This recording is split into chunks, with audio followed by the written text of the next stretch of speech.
አርሶ ማራምና ተኩሶ መሳት አርሶ ማራምና ተኩሶ መሳት እያደር ይፈጃል እንደገር እሳት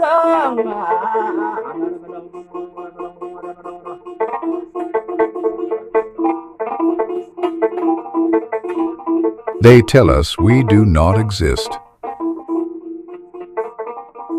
In a constitution written in 1994, our names were left out.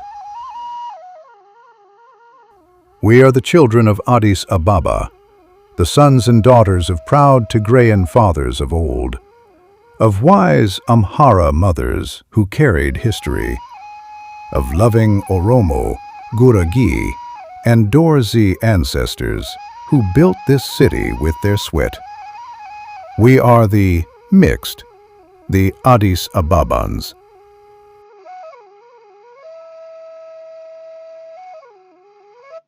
Because we are everything, the law says we are nothing.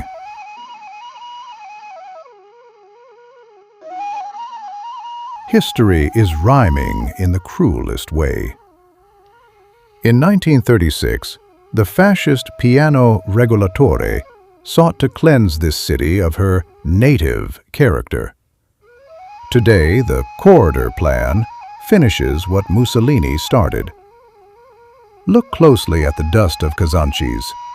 These houses, the Case INCIS, were built by the fascists. The government destroys them to wipe away the evidence of our survival. By destroying the physical history of the occupation, they are committing a second crime, the erasure of memory.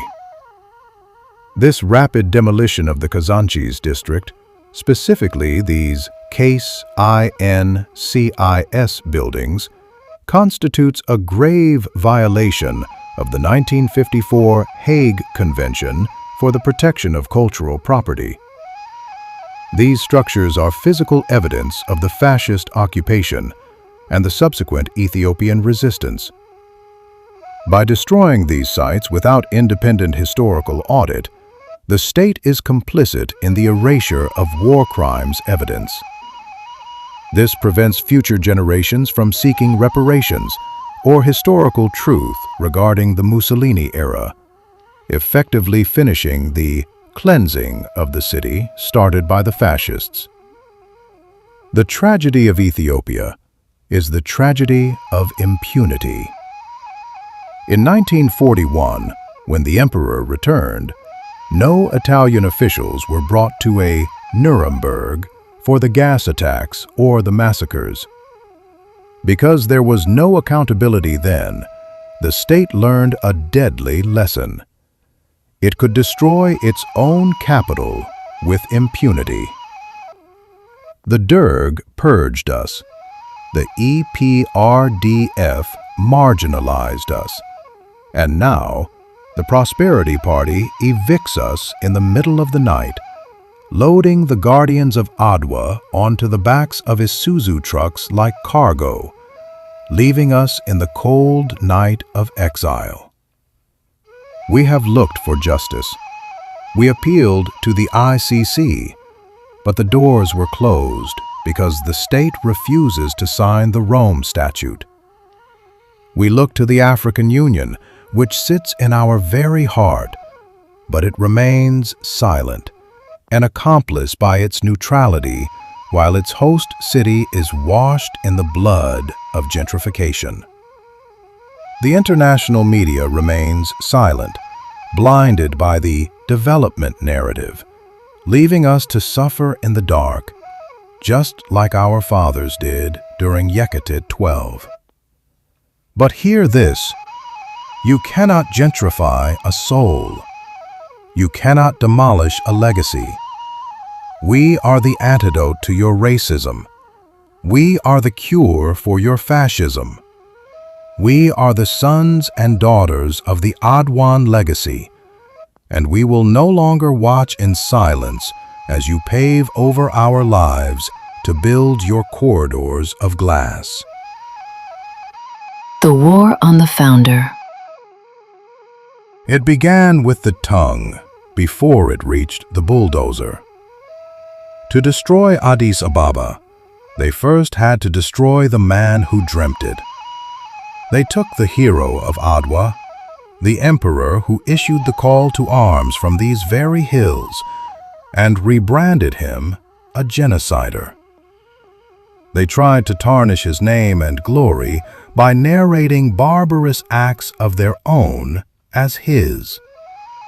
By attacking Menelik, they attack the very idea of a united Ethiopia.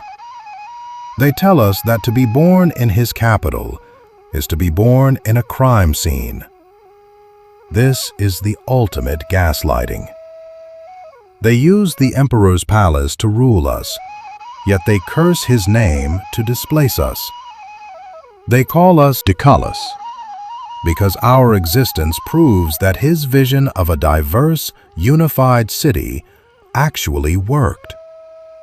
We are the living evidence of a history they are trying to rewrite. They do not want a city with a soul. They want a corridor with no memory. They fear the spirit of Adwa, because Adwa was a victory of the many against the one. Today, we do not just fight for our houses, we fight for the right to be proud of the victory that saved Africa. The state systematically defaming the founder of Addis Ababa, Emperor Menelik II, to justify the decentering of the capital's history, is an attack on the collective memory of a population that defines itself through the victory at Adwa, a victory for all Africans. To deprive a people of their history is to deprive them of their right to exist as a distinct cultural group. Under international law, labeling a diverse population Dikala or trash is not just an insult, it is a precursor to genocide.